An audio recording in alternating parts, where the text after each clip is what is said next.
एक 17 साल का लड़का एक सर को काटता है। सर को काटने के बाद उस सर के साथ एक सेल्फी लेता है और सेल्फी सोशल मीडिया पर अपलोड करता है। जैसे ही वह सेल्फी सोशल मीडिया पर अपलोड होती है, पूरे भारत में वह फोटो वायरल हो जाता है। थोड़ी देर के बाद वह स्वयं नज़दीक के पुलिस स्टेशन पर पहुंचता है और वहां जाने के बाद अपने आप को आत्मसमर्पण कर देता है। नमस्कार दोस्तों, ये घटना महाराष्ट्र के औरंगाबाद के गोरे गांव की बात जून 2021 की है। गोरे गांव में एक किसान परिवार रहता था। उस परिवार में 4 लोग थे। लड़का संकेत 17 साल जिसका उम्र है, कीर्ति 19 साल की है और शोभा लगभग 41 साल की, और उसका पिता संजय लगभग वो भी 45 साल के आसपास का। पिता संजय एक किसान थे। गांव में, गोरे गांव में उनका खुद का जमीन था, वहाँ पे वो खेती बाड़ी का काम करते थे। और लड़की जो थी वो कॉलेज में पढ़ती थी। नज़दीक एक कॉलेज था, उस कॉलेज में वो पढ़ती थी।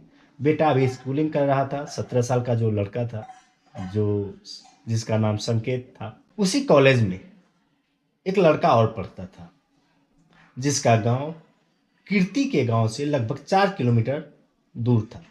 उस गांव का नाम था लाड गांव। जो लड़का कीर्ति के साथ पढ़ता था उसका नाम अविनाश बताया जाता है। वह अविनाश उस लड़की से दोस्ती करता है। कीर्ति से अविनाश से दोस्ती होती है। सब कुछ बहुत अच्छा चल रहा था। धीरे धीरे ये दोस्ती आगे चलकर प्यार में बदल जाती है। धीरे धीरे इनके जो प्यार के किस्से थे ये पूरे गांव में फैल जाते हैं, स्कूल में, कॉलेज में फैल जाते हैं।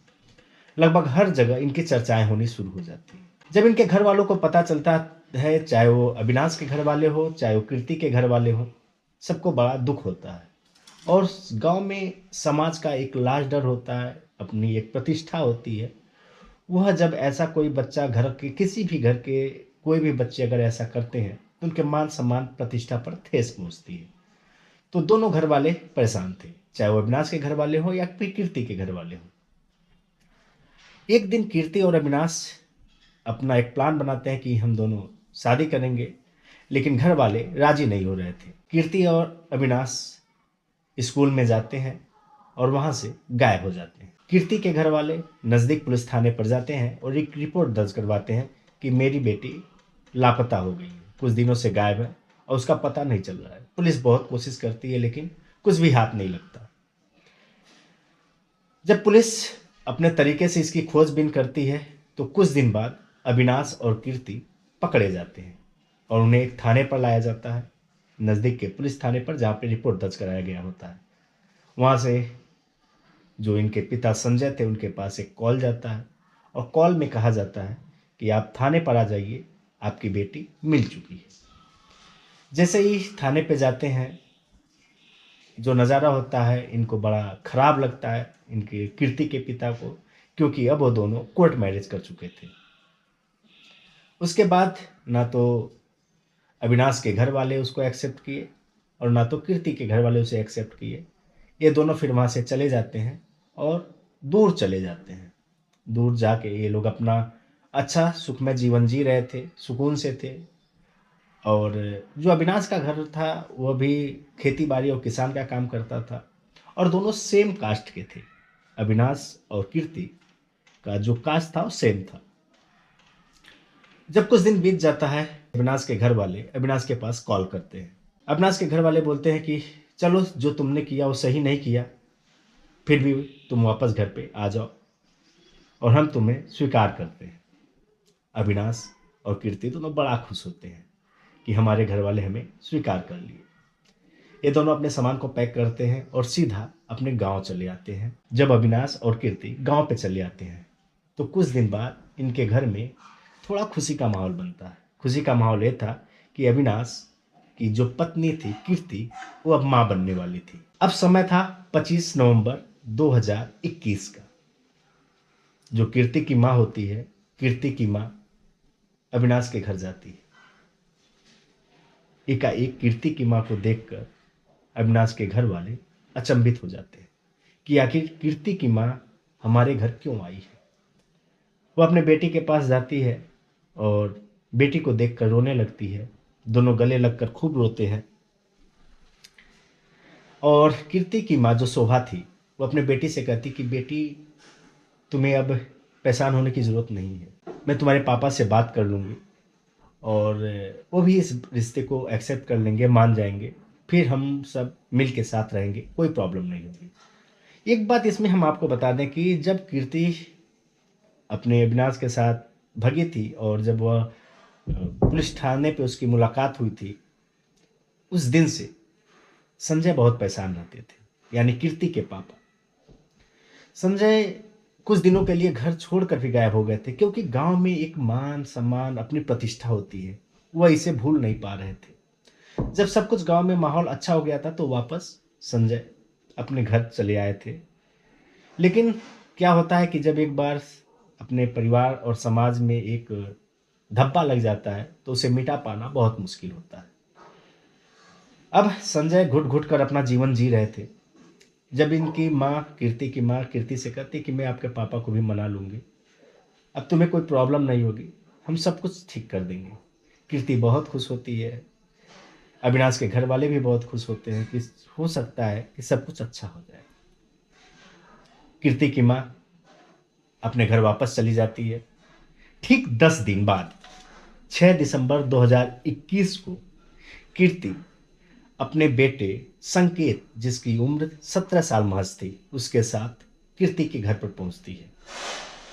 जब कीर्ति के घर पर पहुंचती है तो कीर्ति अपने ससुर और सास के साथ खेत में काम कर रही थी।